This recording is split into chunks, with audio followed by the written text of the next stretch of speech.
I grew up believing my dad was the kind of man who valued fairness above all else. Everything will be split equally, he used to say, usually with a hand on my shoulder and a proud smile on his face. No favorites, no games. As a little girl growing up in a small town in Indiana, those words meant the world to me.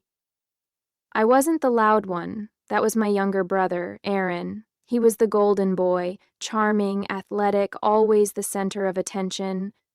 Meanwhile, I was the quiet one, bookish, practical, the one who helped Dad pay the bills after Mom died. Dad always said I was his rock. So when he started talking about setting up his will a few years ago, I wasn't worried. "We'll keep things fair," he said over lunch one Sunday. 50-50. You and Aaron. That's what your mother would have wanted. And I believed him. That was before everything changed. It started with little things. Dad needed more help around the house, and I lived only 20 minutes away, so I started going over every weekend, cleaning, grocery shopping, managing his medication.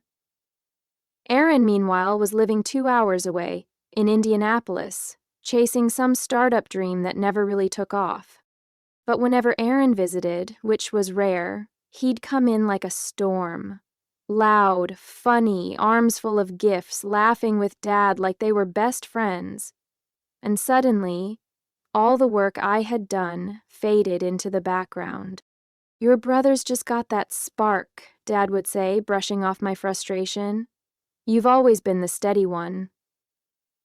I count on you for the serious stuff." At the time, I took it as a compliment, but something about it started to sting. Then one day I found a legal pad on Dad's kitchen table. Scribbled across the top in his handwriting, "Revised will, draft." My heart sank. Curious and honestly a little anxious, I flipped through the pages. There was my name and Aaron's. But something was off. My name only appeared once. His? 4 or 5 times. And then I saw it. Home goes to Aaron. Savings account to Aaron. Tools and truck to Aaron. Everything to him. I stood there, my hands trembling. I could hear the faucet dripping in the kitchen, the soft hum of the refrigerator, but everything else went silent. What happened to fairness, Dad? What happened to me? I didn't say anything that day. I couldn't. I just closed the notepad gently, like I hadn't seen it at all, and left the kitchen with my heart pounding in my ears. That night, I barely slept. I kept going over every interaction, every errand I'd run for Dad, every sacrifice I made, especially after Mom passed. I had turned down a promotion to stay closer to home. I put my own life on hold. And Aaron? He just showed up once in a while with beer and charm, and suddenly he got everything? Still, I told myself it's just a draft, maybe Dad was just jotting ideas, maybe he hadn't made any final decisions yet. So the next weekend, I casually brought it up while we were working in his garage. He was reorganizing his old tool cabinet, tools I knew meant a lot to him. "Hey, Dad," I started, trying to sound light. "You still working on that will?" He looked up, wiped his hands with a rag, and nodded. "Yeah, just making some updates." I swallowed hard, still planning to split things evenly. His face changed just slightly, not guilty exactly, more like defensive. "Well, things aren't always equal, Jess. Fair doesn't always mean 50-50. Aaron's got more financial stress than you. You're doing okay." That hit me like a punch to the chest. "Doing okay?" I said, stunned. "Dad, I've been here every weekend. I've cleaned your gutters, handled your meds, taken you to appointments. Aaron doesn't even know who your doctor is." He raised his hand like that would end the conversation. "I don't want this to be a fight. It's my decision. You'll understand one day." But I did understand. He wasn't changing the will because of logic.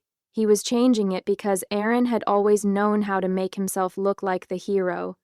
And I was just dependable, quiet, forgettable.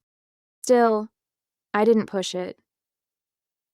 I thought maybe if I kept showing up, kept doing the work, he'd see the difference. He'd change his mind. But then something else happened. A few weeks later, I was clearing out the attic for him when I came across a dusty file box labeled estate planning. Inside were folders, documents, receipts, letters. And then I saw something that made my stomach turn. A typed, notarized document, dated 6 months ago. It was his official will. I scanned every line. Aaron's name filled the page. I got one line. To my daughter Jessica, I leave my mother's necklace. A necklace? He left me a necklace and gave my childhood home, his retirement savings, and every last asset to my brother. I sat there on the attic floor, shaking. This wasn't just unfair. This was betrayal. And I knew right then I couldn't let this stand. I wanted to scream, or cry, or both. But instead, I sat there in silence, holding that document like it might burst into flames in my hands. Their necklace, that was all I was worth to him. I thought about walking downstairs right then and confronting him. But I didn't. Not yet. Something in me told me to wait. To be smart. Not emotional. Over the next few days, I did some digging. Quietly. I spoke to a family friend, Mrs. Linton, who used to work as a legal assistant at a firm downtown. I didn't give her too many details, just told her a friend was dealing with a questionable will.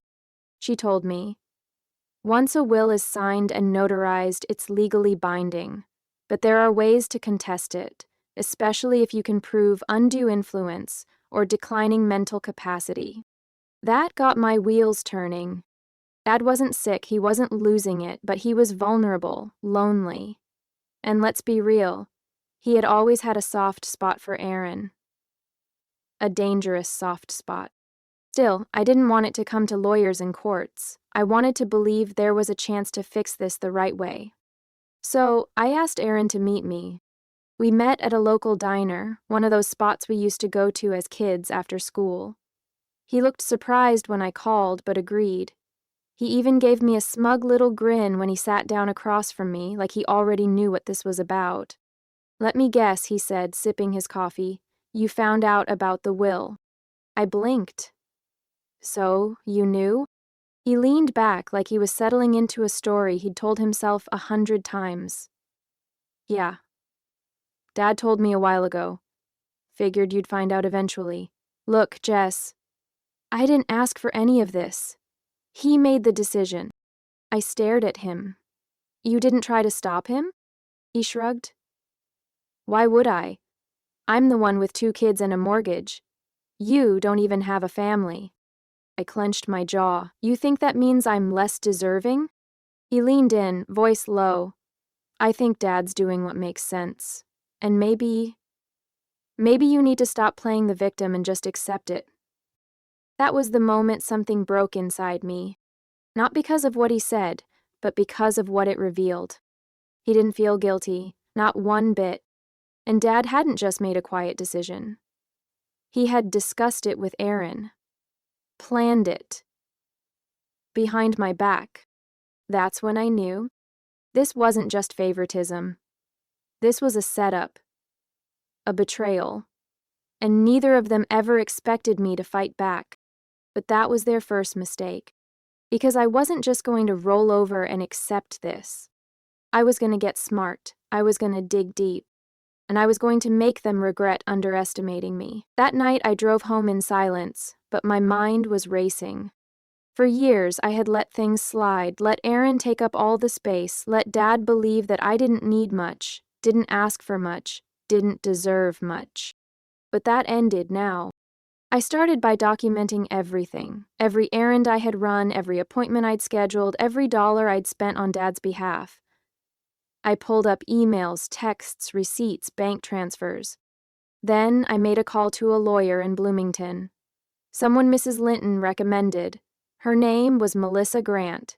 Sharp, calm, no nonsense. I laid it all out for her. The will, the history, the favoritism, the necklace. She listened without interrupting, just nodding and jotting things down. When I finished, she looked me straight in the eye and said, "You have a case. It won't be easy, but you absolutely have a case, especially if we can show that Aaron had undue influence over your father." "Even if the will's already signed?" I asked. She nodded. "It's not impossible. We may be able to contest it, or we may be able to make your brother rethink how far he wants to push this." That was the moment something shifted. For the first time, I felt power. Not anger, not sadness, just quiet, focused resolve. But even as I began to move forward legally, I couldn't stop thinking about the deeper betrayal. Not the money, not the house, but how easily Dad had erased me from the picture. One Sunday I came over like usual to drop off groceries. He was sitting in his recliner watching the news. Same as always. "You've been quiet lately," he said. "Yeah," I replied, setting bags on the kitchen counter. "I've had a lot on my mind." He looked over his glasses at me, that same familiar expression he used when I was a teenager, as if waiting for me to confess something. I took a breath. "I found your will, Dad. The real one." He didn't flinch, just sighed. "I figured you might. So you just decided I didn't matter?" He put the remote down. "It's not that simple, Jessica. You're stable. You've got a job, no major needs. Aaron's struggling. I had to think about what was best for both of you." "Did you ever think about what was fair?" I asked, my voice trembling. "About what Mom would have wanted?" His eyes flickered. That hit something. "You're not being left out," he mumbled. "You're getting your grandmother's necklace. That meant a lot to your mom." "That's not the point." He didn't say anything, just turned back to the TV. Conversation over. But it wasn't over for me. That night, I gave Melissa the green light. "Let's move forward," I told her. "Whatever we need to do, let's do it." Because if they thought I was going to fade quietly into the background like I always had, they were about to find out exactly who I'd become. A week after I spoke with Melissa, we filed an official notice of intent to contest the will. It wasn't a lawsuit yet. It was more of a warning shot. A signal that I wasn't going to walk away quietly. Aaron called me the same day. "You really want to do this," he said, voice cold and flat. "You want to tear the family apart over a house and a savings account." I laughed bitterly. "You tore this family apart when you let Dad cut me out of everything and said nothing." There was a long pause. "Good luck with that contest," he finally said. "It's not going to get you anywhere." Maybe he thought I'd back down, that this was just a bluff. But he didn't know how many hours I'd spent going over our family's history. How many things I remembered that I had never said out loud. Like the time a few years ago when Dad was in the hospital and the nurse asked who his medical proxy was. Dad said, "Jessica. She handles everything." Or the time Aaron borrowed $15,000 from Dad and never paid it back, and Dad quietly asked me not to bring it up. Melissa said that kind of stuff could help. "It shows a pattern," she explained, "of reliance on you, of uneven treatment. The more you can give me, the better we can build your case." So I dug. I even found a few old emails between Dad and me where he explicitly said, "I've drafted everything to be fair between you and Aaron." That was years ago, but it gave us a baseline. Meanwhile, the tension at home was getting worse. Dad stopped answering my calls. I'd drive by to check in on him, and sometimes Aaron's car was there, even though he used to show up only once every few months. Now, suddenly, he was the devoted son. One afternoon, I pulled into the driveway and saw Aaron standing on the porch, arms crossed. He didn't even let me through the door. "You shouldn't be here, Jess." I stared at him. "This is my father. And this is his house," he snapped. "Maybe you should stop trying to steal it." "Steal it?" I was the one who took care of it for 5 years while he was off chasing failed business ventures. I was the one who shoveled the snow off that porch in winter, who filled the freezer, who handled the bills when Dad forgot. But none of that mattered now.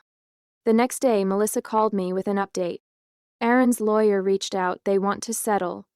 Quietly, but the offer is insulting. $10,000 and a thank you for your service. I almost laughed. That's not even enough to cover what I've spent on gas driving back and forth for the last 3 years. Alyssa said calmly, then we keep going, and Jessica, don't let them rattle you. You have more than you think, and I don't mean money. I mean leverage. That word echoed in my head. Leverage.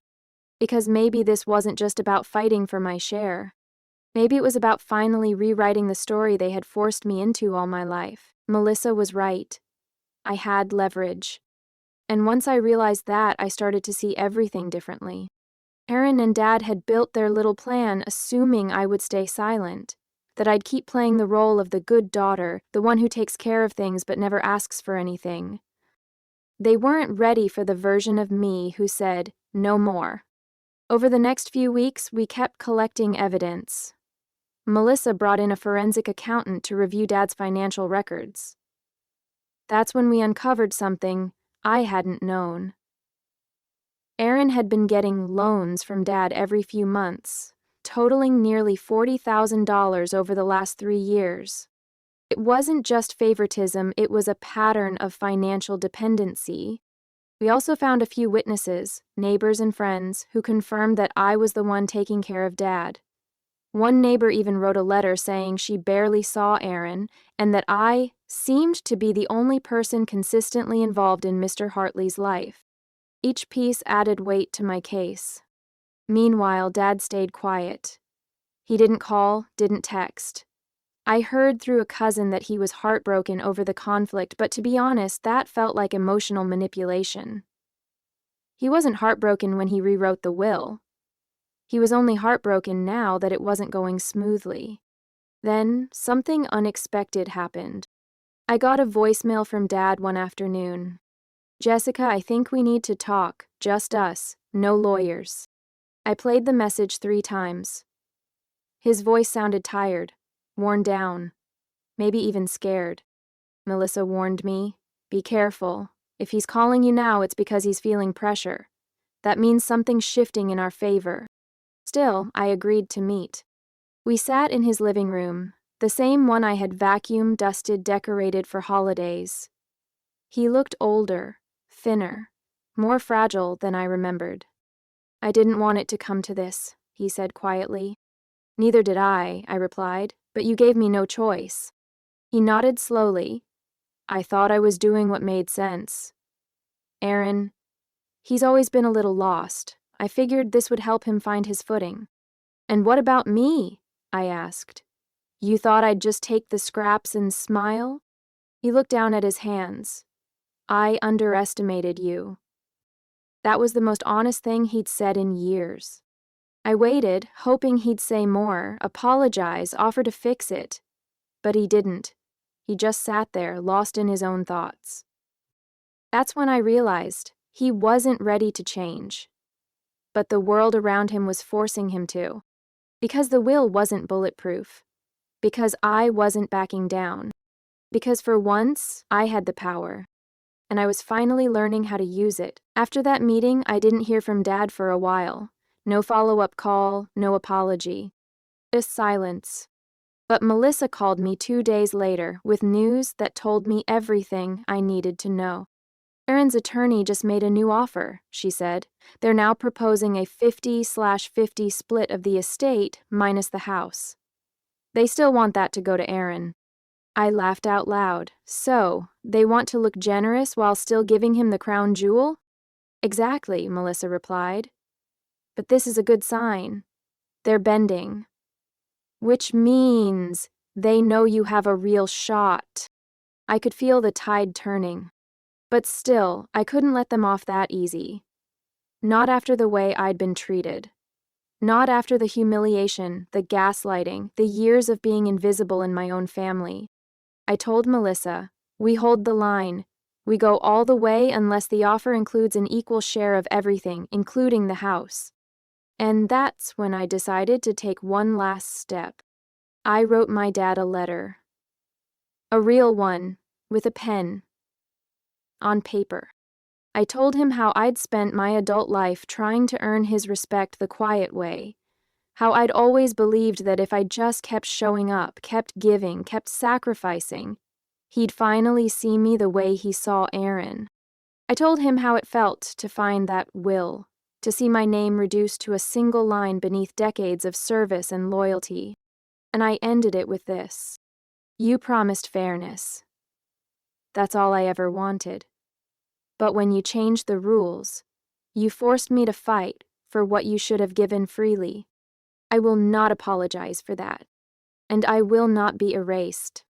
I left the letter in his mailbox and walked away. I didn't even look back. That same week, Aaron showed up at my apartment. Unexpected, uninvited. He looked angry, but not smug this time. "Cornered. You win," he said flatly. "Dad's too stressed. His lawyer said this could drag out for months, maybe years. He doesn't want to go to court, so we're giving you the equal share." I crossed my arms. "All of it?" He clenched his jaw. "Yeah, even the house." I didn't smile. I didn't gloat. I just nodded. "That's what Mom would have wanted." He looked at me for a long second. "You really went this far for principle?" "No," I said. "I went this far because you both thought I wouldn't." And with that, I closed the door. But this wasn't the end. Because while the legal battle was ending, the emotional one, after the settlement was finalized, I should have felt victorious. I'd fought for my place. I won an equal share. I secured the house I grew up in, the one I thought I'd lost forever. But if I'm being honest, what I felt most wasn't triumph. It was grief. Not over the money or the house, but over what I'd finally accepted. My father had never really seen me, not for who I was. I was the caretaker, the reliable one, the background daughter who showed up but didn't demand space. And when I finally did, he called it conflict. A month after the agreement was signed, Dad asked me to dinner. Just the two of us. We met at a quiet steakhouse, the kind he used to take us to when we were kids. He looked older, tired. He didn't say much at first. Just small talk like we were strangers trying to fill the air. Finally, he set down his fork and said, "I read your letter." I nodded. "Okay." "You were right," he added. "I didn't treat you fairly. I let your brother's charm blind me. And I took you for granted." It was the apology I'd wanted. Years ago, before the lawyers, before the damage. And yet now it landed differently. "I appreciate that," I said, "but you have to understand, this wasn't just about the will. This was about being seen, about not being erased." He nodded slowly. "I know. I see that now." We sat in silence for a moment, the clinking of cutlery from nearby tables filling the space between us. "I don't expect us to go back to the way things were," he said. "But I hope, maybe, we can move forward." I looked at him, really looked at him, and realized I didn't hate him, but I didn't trust him either. Not fully. "I'm open to that," I said carefully, "but it'll take time." He nodded again like he understood. That was the last time we had a truly honest conversation. Today, I live in that house. The one they tried to hand to Aaron like it was a prize in a game I didn't know I was playing. I renovated the kitchen, painted the living room, turned the attic, the same attic where I found the will, into a writing space.